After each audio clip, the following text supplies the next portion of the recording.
사용자 책임. 아우, 정말 중요하죠. 756조 한번 가보시죠. 이 사용자 책임도 여러분들이 민법 총칙 읽다 보면은 아주 자주 등장해요. 우리 현실에서 또 너무 많이 발생하는 거니까. 자, 읽어보겠습니다. 756조 사용자의 배상 책임. 1항 타인을 사용하여 어느 사무에 종사하게 한 자. 이 사람을 우리가 사용자라 그러죠. 그 다음에 그러면은 피용자가 있겠죠. 지시 감독을 할 수 있는 이런 관계입니다. 일종의 이제 복종 관계죠. 우리가 이제 사장, 근로자 이런 이야기 하죠. 자, 이럴 경우에 뭐라고요? 이 피용자가 직무 관련성은 있어야 되겠죠. 직무와 관련된 일을 하다가 그만 상대방한테 불법행위 또 나왔지 않습니까? 아까 750조를 우리가 불법행위라고 그랬는데 불법행위를 해가 상대방 B에게 B를 상대방이라고 할 거예요. 이 사람에게 만약에 1억 금액이 너무 큽니까? 여하튼 손해를 끼쳤다. 이럴 경우에 물론 요 피용자도 배상 책임이 있습니다. 자기가 잘못했으니까 배상 책임이 있는데 금액이 커져버리면 피용자는 감당이 안 되지 않습니까?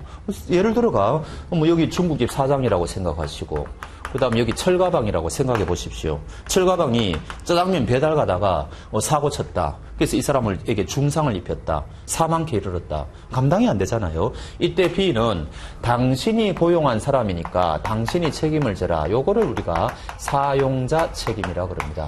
현실에서 우리가 너무너무 많죠. 이게 법인일 경우에는 더 그렇죠. 이 사용자가 법인일 수도 있죠. 요거는 이제 중국집 사장은 개인이지만 법인일 경우에는 이 법인에 소속된 그 법인의 뭡니까? 종업원들이 되겠죠. 종업원들. 전부 다 해당되죠. 이럴 경우에는 법인이 책임을 져야 된다. 왜?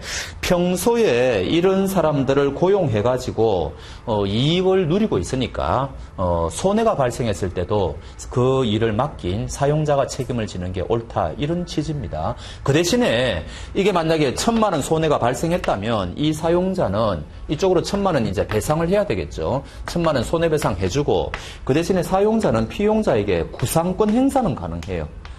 당신 때문에 이렇게 됐다, 이가. 구상권 요게 3항에 있습니다. 3항 한번 읽어보시죠. 756조 3항. 전 2항의 경우에 사용자 또는 감독자는 피용자에 대하여 구상권을 행사할 수 있다. 그래서 이게 우리가 주변에서 사업하시는 분들이나 장사하시는 분들, 이 학원도 마찬가지죠. 혼자서 자기가 하는 사람은 거의 없지 않습니까?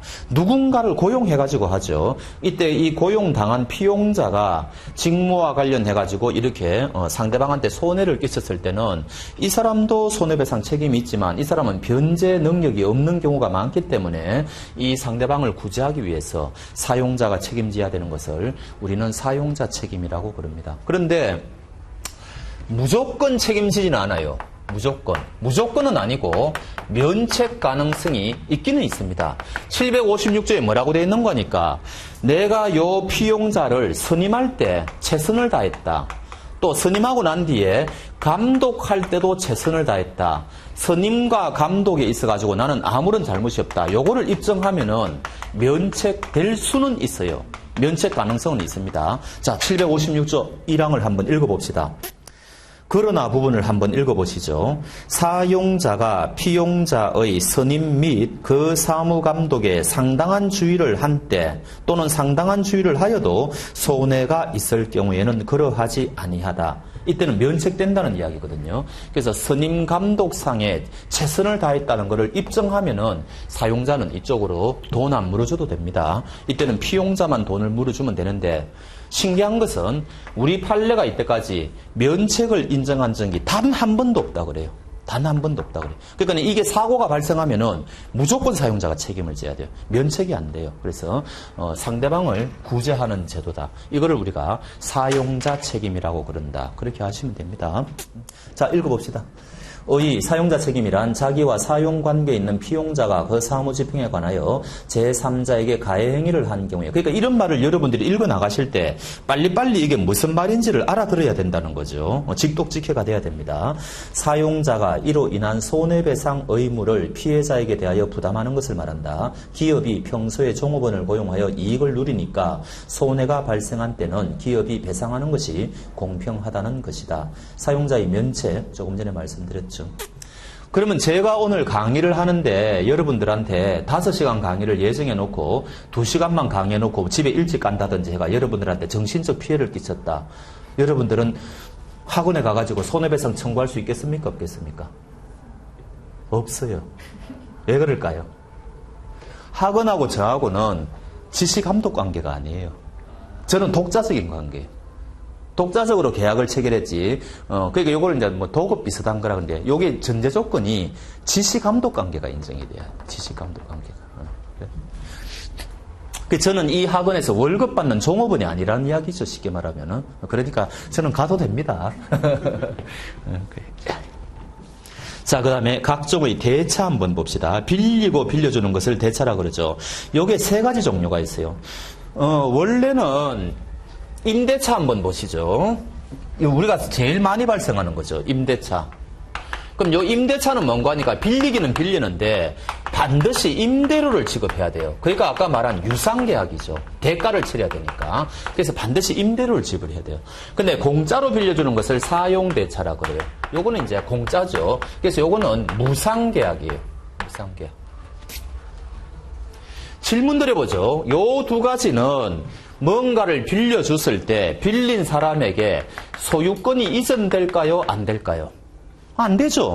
어떻게 빌려주는데 소유권이 이전됩니까? 나중에 그 물건 썼다가 그 빌린 물건 자체를 돌려줘야 될 거 아닙니까? 너무나 당연한 거죠.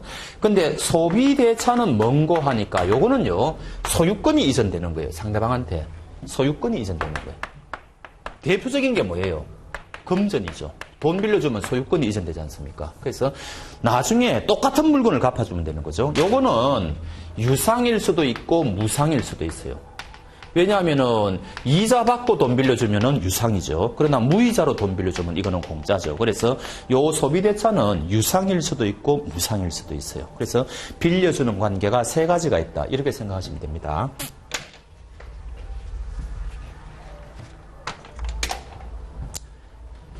전세하고 임대차하고 결정적인 차이가 뭐예요? 전세하고 임대차하고. 전세는 처음에 그 상대방하고 전세 계약을 맺을 때 목돈을 줘야 되죠. 전세금. 이후에는 뭐 주는 게 있어요? 없어요?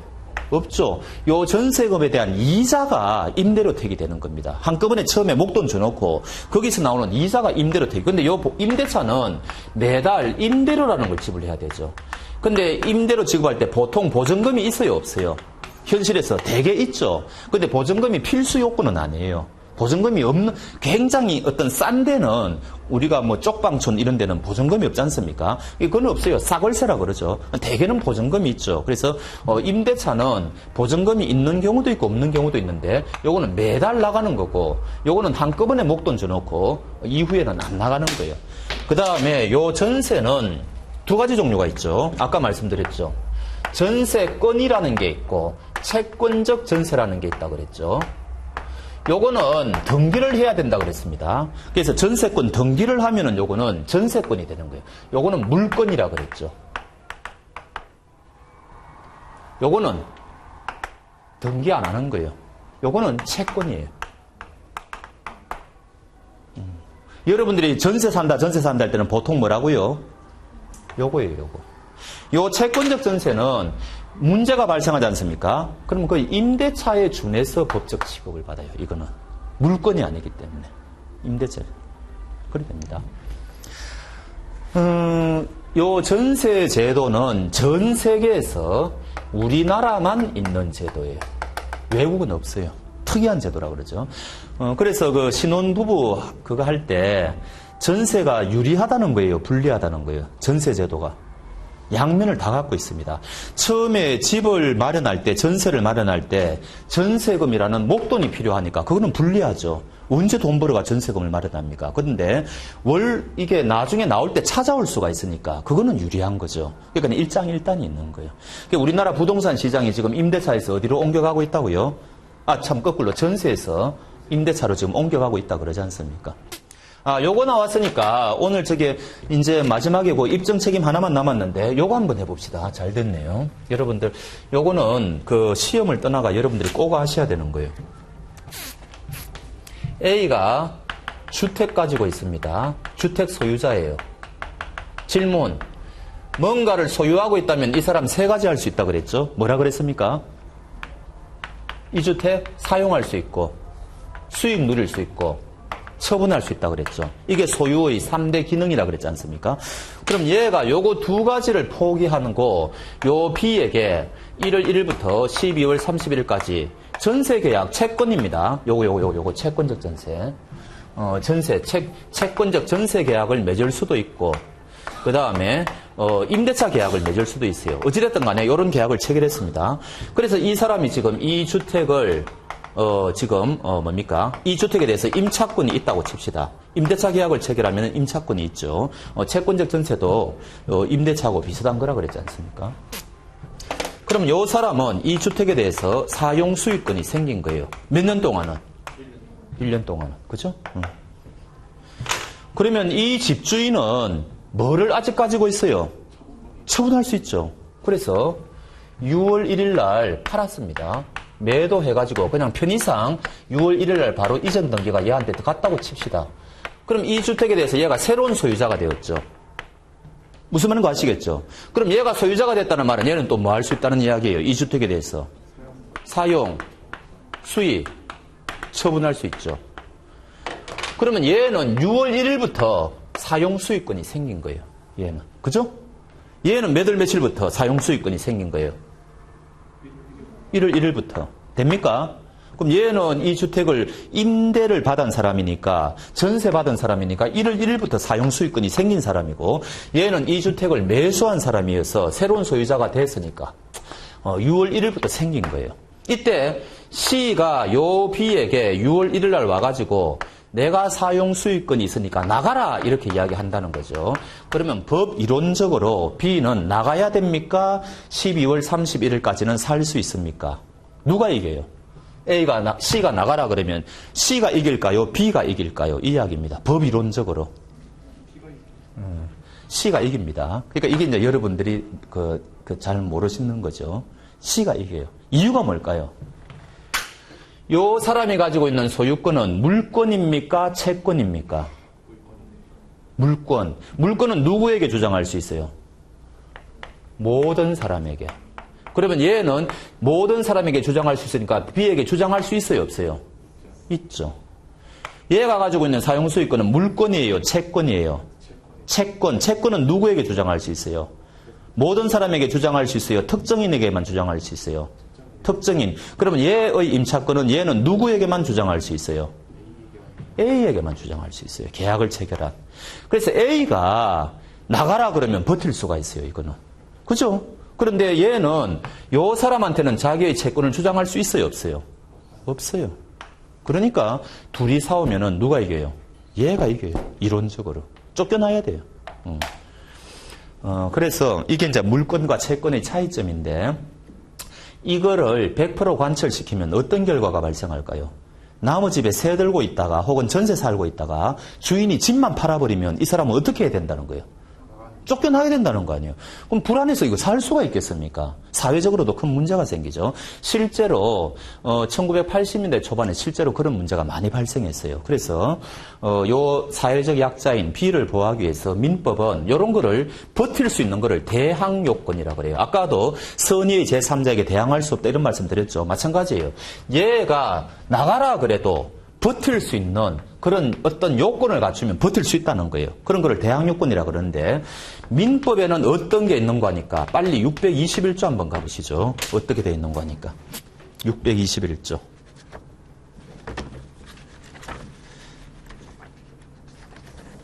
임대차의 등기라고 돼 있죠. 제가 오늘 첫 시간에 등기는 언제 한다고 그랬죠? 물건에 대해서 한다고 그랬잖아요. 부동산에 대해서. 근데 이거 621조는 채권이지만 등기할 수 있다는 뜻입니다. 자, 읽어보겠습니다. 1항 부동산 임차인은 당사자 간에 반대 약정이 없으면 임대인에 대하여 임대차 등기 절차에 협력할 것을 청구할 수 있다. 등기해달라고 할 수 있다는 거죠. 그래서 2항 등기를 하면은 뭐라고 되어 있습니까? 그때부터 제3자에 대하여 효력이 생긴다. 이 제3자는 누굴까요? C를 이야기하는 거죠. 새로운 소유자 C를 이야기하는 거죠. 그럼 이제 버틸 수 있다는 거예요. 근데 문제는 여러분들 주변에 임차권 등기했다는 거 들어보신 분 있습니까? 없습니다. 없어. 왜 이게 실효성이 없는 거니까 1항에 뭐라고 돼 있어요? 집주인이 도와줘야 되죠. 반대 약정이 없으면 이렇게 돼 있잖아요. 그러니까 혼자서는 못하는 거예요. 임차인 혼자서는 등기를 못한다고요. 근데 주인은 대개는 등기에 안 도와주죠. 뭐 귀찮으니까. 그러니까 이게 실효성이 없어요.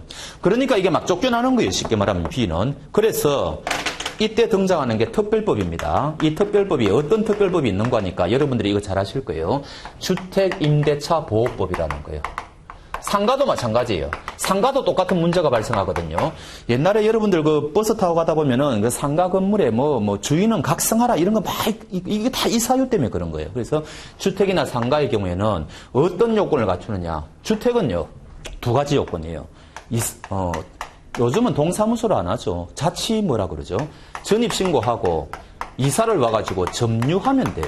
요거 2가지만 갖추면 대항 요건이 생겨요. 그러니까 빨리 여러분들은 전세를 산다든지 뭐 할 때는 이사 빨리 와야 되고 그 다음에 이사 빨리 와야 되고 전입신고 빨리 해야 돼요. 왜냐하면 요거 하기 전에 집주인이 그 집에 대해서 은행 가서 저당권 설정하면은 이게 뒤처지거든요. 그러니까 빨리 해야 돼요. 그래서 요거 2가지를 갖추면은 이제는 대항할 수가 있어요. 채권이지만 대항할 수가 있어요. 또 하나 여기 대해서 한 가지 이 임대차 계약서에 확정 일자를 받아 놓으면은 요건 이제 3가지 요건을 다 갖춰야 되는 거죠. 요때는 우선 변제권이 생겨요.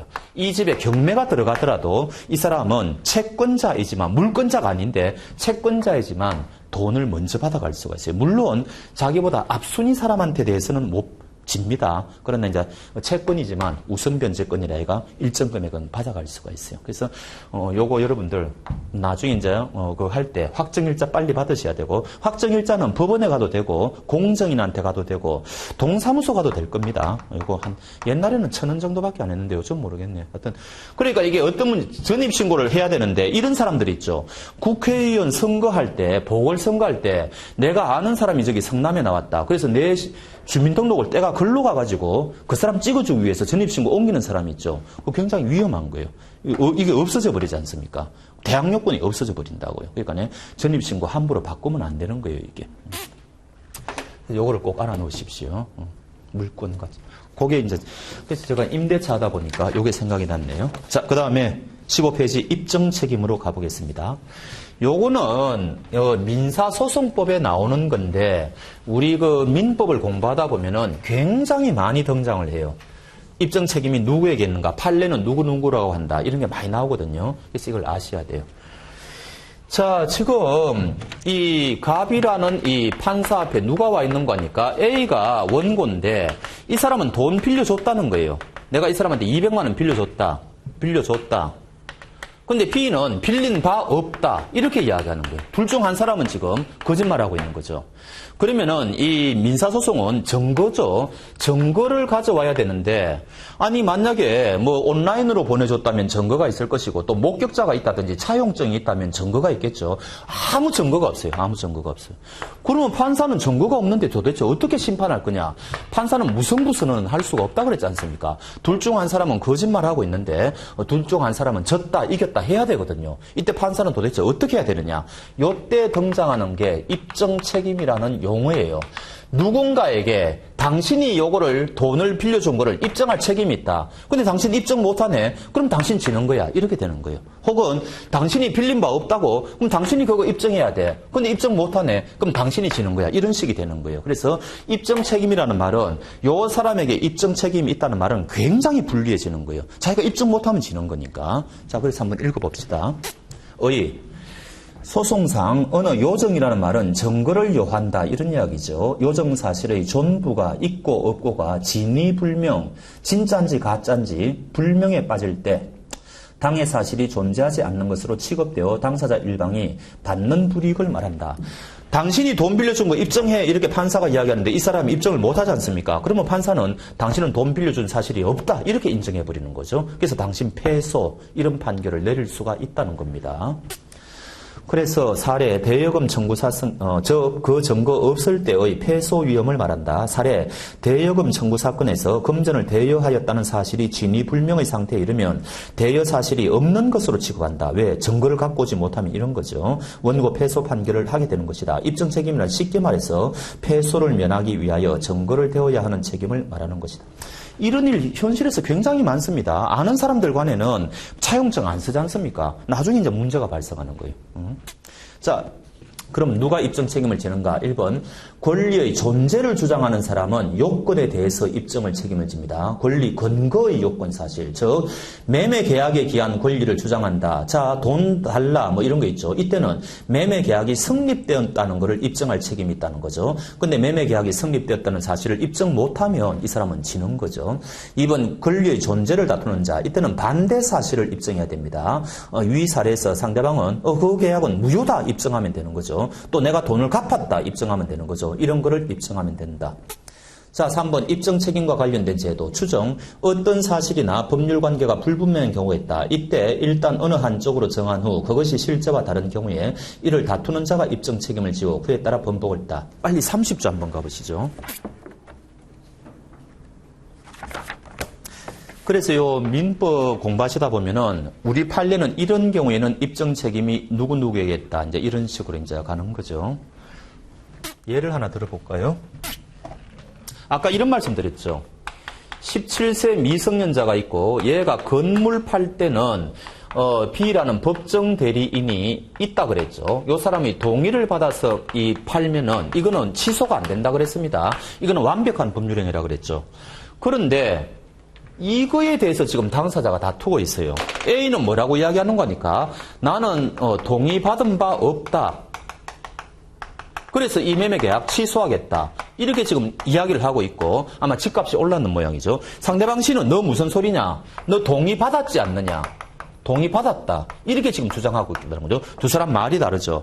그러면 이때 A가 자기 부모로부터 동의받은 거를 얘가 입증해야 되는 건지 아니면 C가 이 사람이 동의받았다는 것을 동의받은 바 없는 것을 A가 입증해야 되는 건지 아니면 C가 이 사람이 동의받은 거를 입증해야 되는 건지 누가 도대체 입증을 해야 되느냐 이런 이야기죠. 이때 우리 판례는 누구라고 하겠습니까? A라고 하겠습니까? C라고 하겠습니까? 이때까지 우리 공부한 바예요 아마.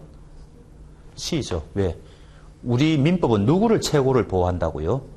미성년자를 최고로 보호하죠. 이때 우리 판례는 너가 동의받았다는 것을 입증할 책임이 있다. 이렇게 판시하는 거죠. 그럼 얘가 입증하겠습니까? 못하겠습니까? 거의 못하겠죠. 그럼 이 사람은 지른 거예요. 이런 거를 입증 책임이라고 한다는 거죠. 입증 책임이라는 거. 자, 그런데 30조 한번 가보시죠. 동시사망.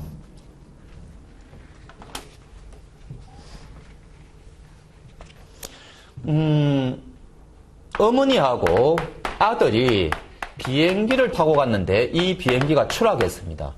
상식적으로 이게 이제 A가 어머니고 B가 아들이라고 했을 때 우리가 자연 발생적으로 1초라도 A가 먼저 사망했거나 1초라도 B가 먼저 사망했지 두 사람이 동시에 심장이 멎을 수는 없지 않습니까? 안 그래요? 둘 중 하나라는 거죠. 그런데 이거를 누가 했는지를 비행기 추락했는데 이거를 누가 옆에서 본 사람도 없고 알 수가 없죠. 이거인지 알 수가 없어요. 그래서 일단은 요 두 사람은 동시에 사망한 거로 추정한다는 겁니다.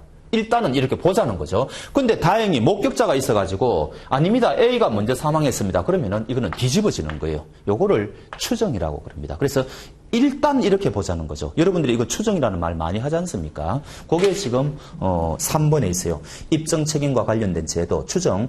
어떤 사실이나 법률 관계가 불분명한 경우에 일단 어느 한쪽으로 정한 후 그것이 실제와 다른 경우에는 이를 다투는 자가 입증 책임을 지고 그래서 입증에 성공하면은 그에 따라 번복될 수 있다는 말이죠. 그래서 조금 전에 30조를 말씀드렸죠. 또 하나 예를 더 들어볼까요? 저쪽에 153조 1항을 한번 가보시죠. 조금 여러분들은 어려운 말이겠네요. 1항을 보니까 뭐라고 되어 있습니까? 기하는 채무자의 이익을 위한 것으로 추정한다. 일단 법에서는 이렇게 보는 겁니다. 근데 이 사람은 아니다. 우리는 계약을 체결할 때 채권자에게 기한의 이익이라는 걸 주기로 했다. 그거를 입증하면은 요거는 뒤집어지는 거예요. 요 153조 1항이 무슨 뜻인가는 지금 알 필요 없습니다. 하여튼 법에 보면은 뭐 추정한다라는 조문이 나오는데 이거는 반대 사실을 갖고 오면은 뒤집어질 수 있다는 걸 의미해요. 그거를 추정이라고 합니다. 근데 요거하고 반대가 뭔가 하니까 15페이지 간주예요. 자, 이거는 어디를 보시는 거 하니까 법전 28조를 한번 보시죠.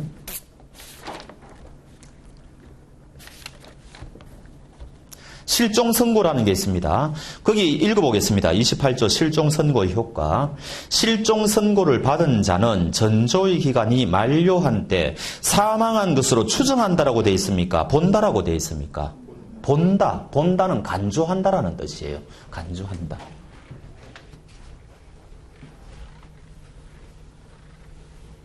이런 거예요. 이 A라는 사람이 1980년 1월 1일에 비행기가 추락했지 않습니까? 그런데 이 사람이 지금 살았는지 죽었는지 아무도 몰라요. 시체가 발견되지 않아서. 그래서 이 사람의 배우자가 1982년에 실종선고 법원에 청구를 했습니다. 그럼 법원에서 1985년도에 이 사람한테 실종선고를 내리지 않습니까? 그러면 이 사람은 언제 사망한 게 되는 거니까 요거 이제 비행기 같은 경우에는 특별실종이라 그래가지고 1년이 경과한 1981년 1월 1일 날 이 사람은 사망한 것으로 간주한다 그랬죠. 그러면 요 날부터 이 사람은 사망한 게 되어버리기 때문에 상속이 일어나요, 이제. 이 사람의 재산은 상속이 일어나거든요. 그런데 나중에 보니까 1986년도에 이 사람이 살아 돌아왔어요. 죽은 줄 알았는 사람, 이 사람이 살아 돌아왔어요. 그러면 추정의 경우에는 조금 전에 반대 사실의 입증이 있으면 이게 뒤집어진다 그랬지 않습니까? 근데 이거는 간주기 때문에 이 사람이 살아 돌아와도 뒤집어지지가 않아요. 살아 돌아왔는데 이 사람은 여전히 사망한 사람이 돼요. 상속이 그대로 인정이 돼요. 그럼 이 사람 억울하겠죠. 어떻게 해야 되느냐. 종전에 법원에서 내린 이 실종선고를 취소하는 절차를 별도로 밟아야 돼요. 그래야지 기존 이게 뒤집어지는 겁니다. 그래서 간주라는 거는 쉽게 뒤집어지는 게 아니고 다른 별도의 법적 절차를 밟아야만 뒤집어지는 것을 간주라 그래요. 그래서 시험에는 추정하고 간주를 뒤바꿔서 출제하는 경우가 왕왕 있다는 거죠. 굉장히 그 출제하기 좋으니까. 자, 읽어봅시다. 간주. 의제, 본다 다 같은 말입니다. 법률이 그것이 사실과 다름을 알면서도 필요에 의하여 그렇게 규정하는 것이다. 간주는 그것이 추정과 달리 사실이 다르다고 해서 그 간주되는 효과를 부정할 수 없고 간주의 근거가 되는 것을 제거하여야만 비로소 그 효과를 부정할 수 있다. 예컨대 두 가지가 있죠. 미성년자가 혼인을 할 때는 성년자로 본다. 요거 좀 재밌는 거죠. 요거는 가족법에 있는 규정인데 우리 아셔야 됩니다. A가 지금 18세 미성년자인데 B라는 18세 미성년자하고 혼인을 했어요. 그래서 이제 법률혼을 했습니다. 부모 동의가 있으면은 미성년자도 결혼할 수가 있죠. 그런데 얘들이 혼인을 했는데 여전히 얘들이 미성년자로 남아버리면 이게 어떤 문제가 생기는 거니까 얘들 사이에서 자식이 나오지 않습니까? C라는 자식을. 근데 여기에 대해서 친권을 행사할 수가 없어요. 미성년자는 친권을 행사할 수가 없거든요. 그런데 자신들이 낳았는데 친권 행사 못한다는 게 말이 됩니까? 그래서 혼인을 해버리면은 실제로는 얘들은 미성년자죠. 근데 성년으로 간주를 해버려요. 법정에서. 너희들은 성년이다 이렇게 되는 거죠. 그러니까 실제하고는 안 맞지만 성년 취급을 해주는 겁니다. 이런 거를 간주라고 그래요. 그러면 얘들은 이제는 자식이들이 낳은 자식에 대해서 이제는 친권 행사가 가능해요. 이게 만약에 미성년 상태로 그대로 남아있으면은 A에 만약에 이 할아버지가 있겠죠. 할아버지가 대신 친권을 행사해야 돼요. 이게 말이 안 되지 않습니까? 그래서 이런 제도가 필요한 거예요. 이런 거를 성년의제라 그래요. 의제라는 말은 간주라는 말하고 똑같거든요. 그래서 거기 이제 있고, 조금 전에 밑에 얘는 제가 말씀드렸죠. 실종 선고를 받은 자는 전조의 기간이 만료한 때 사망한 것으로 본다. 따라서 실종 선고를 받은 자는 그가 살아있더라도 그 사실만으로는 실종 선고의 효과를 뒤집을 수 없고 실종 선고 취소라는 별도의 절차를 받아야만 상속의 효력 등이 부정된다. 자, 제가 준비한 거는 여기까지가 다인데, 제일 1페이지 법원 가봅시다.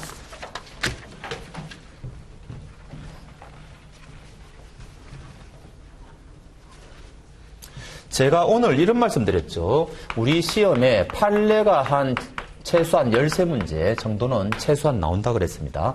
그럼 판례가 뭐냐 이 이야기예요. 판례가. 요거는 이제 최근에 형사 판례 예를 드시는 게 여러분들이 더 그거 할 것 같은데, 집총 거부, 병력 거부.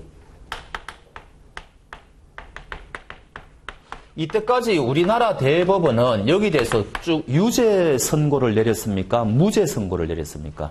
이때까지. 유죄죠. 이때까지 쭉 유죄를 내렸습니다. 쭉 이때까지 변함이 없어요. 그래서 병력법 위반이다 그래가 정당한 사유가 없다 해가지고 유죄를 냈거든. 근데 최근에 여러분들 뉴스를 보면은 역시 어떤 A라는 사람이 똑같은 걸 했어요. 나는 내 양심상 도저히 총을 들 수가 없다. 나는 차라리 감옥에 가더라도 병력법을 위반하겠다. 이런 사람이 또 나타났다는 거죠. 그럼 검찰은 기소를 하겠죠. 1심에서 이제 했습니다. 1심에서 이제 재판을 받고 있어요. 근데 여러분들이 판사입니다. 질문. 이때까지 기존 대법원 판례가 유죄로 나왔기 때문에 여기에 구속이 돼가지고 1심 판사는 유죄라고 선고해야 된다. OX. 무슨 말인 거 뜻은 아시겠죠? 기존 대법원 판례가 있을 때 1심이나 2심 판사는 이 대법원 판례에 구속되는가 이 이야기예요. 구속된다면 이거는 법원이에요. 이거 좀 어렵습니까? 아니에요. 법관은 양심과 법률에 따라서만 재판을 하게 돼 있거든요. 요 기존 대법원 판례는 자기가 안 따라도 돼요. 자기가 오직 법을 해석해 보니까 또는 자기 양심에 의하면 아니다 이거는 무죄다. 나도 이 사람하고 생각이 똑같다. 그럼 무죄 선고 내릴 수 있어요. 그럼 검찰이 가만히 있겠어요? 고등법원에 올리겠죠. 2심. 공교롭게 2심 고등법원 판사도 똑같아요. 무죄. 요번에 그 사건 있었지 않습니까? 얼마 전에. 무죄. 그럼 또 검찰이 가만히 있겠습니까? 대법원에 올리겠죠. 우리나라는 3심 제도니까. 그러면 대법원에서는 10중 8구 무슨 판결이 나오겠어요? 유죄가 나와요. 10중 8구. 그럼 이걸 파기환송이라 그래요. 다시 해라. 그럼 이제 다시 할 때 요때는 구속이 돼요. 파기환송을 하면. 이제는 고등법원 판사는 다른 증거가 없는 한 이게 따라야 돼요. 이런 시스템이거든요. 대법원은 이렇게 구성이 되어 있습니다. 대법원은 부가 있는데, 뭐 1부라고 할게요. 여기 4명의 대법관이 있어요. 2부에도 4명이 있고, 3부에도 이런 식으로. 이 전부가 다 모이는 게 아닙니다. 그래서 고등법원 2심 판결이 어떤 경우에는 1로 배당이 되고, 어떤 경우에는 다 이게 무작위로 이게 배당이 되는 거예요. 그런데 이 기존 대법관들이, 이 4명이 지금 이 사건에 대해서 심사를 하는데, 야, 이거 이제 시대가 바뀌었는데 이거 좀 문제가 있다. 우리끼리 협의해서 될 것 같지가 않다. 전부 한번 모여가지고 이야기해보자. 이거를 대법원 전원 합의체 판결이라고 그래요. 그래서 전원이 모여가지고 일정 수 이상이 이제는 찬성을 하면은 기존 대법원 판례는 이게 바뀌어요. 요거를 우리가 전원 합의체 판결이라고 그러고 이때 여러분들이 이제 그 책을 보시다 보면은 요런 말들이 한 번씩 나오거든요. 그럼 이 판례는 중요할까요? 안 할까요? 엄청 중요하죠. 기존 판례가 뒤집어지는 거니까. 그래서 한번 판례를 뒤집기 위해서는 이런 절차가 필요해요. 그거를 전원합의체 판례라고 그래요. 그럼 이번에도 마찬가지죠. 대법원에서 제동을 걸었어요. 아니다. 이거 아직까지는 우리나라가 남북이 분단되어 있는데 이거 유죄다 해가지고 이대로 됐거든요. 계속 이런 일이 지금 반복이 되고 있어요. 이 말은 대법원 판례 구속력이 있다는 거예요? 없다는 거예요? 없다는 거예요. 그래서 1조를 다시 한번 봅시다. 법원. 판사는 뭐 가지고 아까 판결 내려야 된다고 그랬습니까? 1조. 민사에 관하여 뭐가 없으면 제일 먼저 판사가 근거로 삼아야 될 건 뭐라고요? 법률이죠. 근데 법률에 규정이 없으면 관습법. 관습법에 없으면 조리. 조리가 없으면 판례 이런 말이 있습니까? 없잖아요. 그러니까 1조에 판례가 없다고요. 그러니까 판례는 법원이 아니에요. 구속력이 없다는 거죠. 그래서 그런데 요거는 어디까지나 법적인 이야기고 실제에서는 여러분들이 생활할 때 법률보다 더 무서운 게 판례예요. 여러분들이 무슨 사건이 발생했을 때 변호사를 찾아간다. 그럼 변호사가 제일 먼저 보는 게 뭐겠습니까? 그 사건에 대해서 판례가 있는가를 봐요. 왜냐하면은 지금 이거 1심이 이 무죄 판결 내렸다 그랬는데 이거는 극히 이례적인 판사고 대부분의 99% 판사들은 무슨 판결을 내릴까요? 기존 대법원 판례를 그대로 답습을 해요. 왜? 반대되는 거 해봐야 어디 가서 깨집니까? 대법원 가서 깨져가 내려오거든. 그러면 시간만 더 들고 비용이 더 드는 거예요. 그럴 바에야 처음부터 대법원 판례를 그대로 답습하는 거예요. 그러면 우리가 어떤 대법원 판례를 알고 있다는 것은 그 사건의 성패를 예측할 수 있다는 거 아니에요. 그래서 어떤 사건이 탁 터지면은 변호사들은 제일 먼저 대법원 판례가 있는지를 먼저 봐요. 그러면은 사건 의뢰인한테 이거는 승소 가능성이 높다. 이거는 좀 낮다. 이렇게 이야기할 수가 있는 거죠. 그래서 판례는 그 정도로 중요해요. 그래서 시험에 판례를 많이 내는 이유가 거기에 있습니다. 판례를 알아야 우리가 실무에 써먹을 수가 있다는 거죠. 그래서 시험에 굉장히 많이 나옵니다. 친구 판사한테도 물어보니까 대법원 판례에 어긋나는 이 판결을 내리기가 힘들다 그러더라고요. 실제로 해보면은. 다 이제 답. 이런 사람들은 굉장히 용기가 있는 사람들이죠. 그렇습니다. 자, 오늘 요 정도로 합시다. 더 뭐 할 수는 있는데 요 정도로 하고. 여하튼 뭐 용어 해설하고 조금 해가지고 우리가 현실에서 많이 안 쓰이는 그거 위주로 좀 했는데 민법의 원리도 조금 보고 그랬는데 여하튼 제가 계속 강조드리고 싶은 거는 끊임없이 반복하셔야 된다는 거. 안 그러면 까먹습니다. 강의 들을 때는 막 고개 끄덕끄덕하고 이제 진짜 좀 뭔가 알아가는 것 이틀만 지나면은 다 까먹습니다. 그리고 더 심각한 건 아까도 이야기했지만 객관식 문제지를 보면은 매치가 안 돼요. 자기가 아는 거하고 용어가 벌써 낯선 용어들이 막 적혀있기 때문에 이게 내가 아는 그건지를 잘 모르는 거예요. 그래서 그런 것들을 타파하기 위해서는 평소에 끊임없이 반복해가지고 직독직해 할 수 있는 능력을 길러야 됩니다. 그러면은 자신감이 많이 붙는데 직장인들은 시간이 부족하니까 한계가 있는 거죠.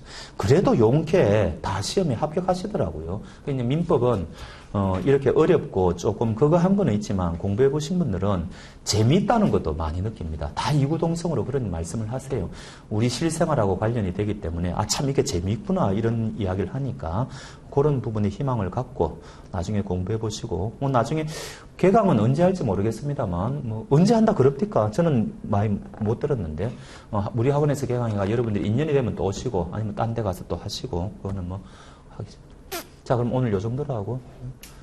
비도 오고 가는데 이렇게 많이 오셔가지고 촬영하고 있으니까 많이 오셔가지고 감사합니다. 예, 수고하셨습니다.